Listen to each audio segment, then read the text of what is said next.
It came from the internet. All right, Brandy, what's the story? What's going on? There is a woman in West Yorkshire, England, who says that it is cake that causes her to be crippled. Well, sometimes you get sick of a band and then it's like, I don't want to hear that anymore. This is called specifically Victoria Sponge, which is like yellow cake with berries and cream in between. Oh, literal cake. Literal cake. Like, she's like, they told me there'd be cake. She's not sick of hearing the distance. No.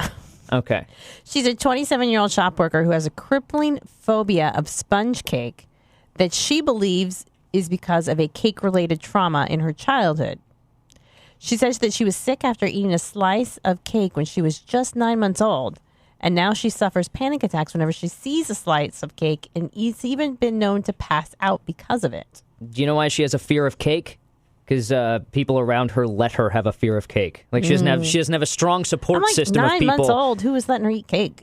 She does not have a strong support system of people telling her to shut her mouth. Like, you know what I mean? Just shut up. Stop being annoying. Wouldn't that be her pie hole?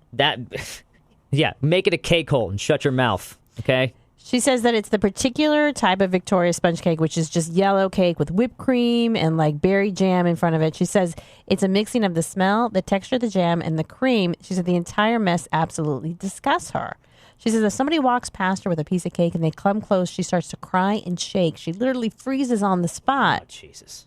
She said the smell of the cake cooking is enough to make me violently sick. And if I go up to a counter in a cafe or shop to order food, if there are cakes, she just starts to have a breakdown.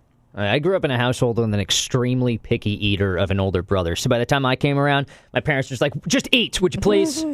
So I now have zero patience for people who are super picky and also people who allow their kids to be super picky. Like, and I don't mean people who, eat healthy or avoid fatty foods or anything. I'm talking like if I have a kid one day that I don't eat foods that are red. Like, shut up. Like, just eat.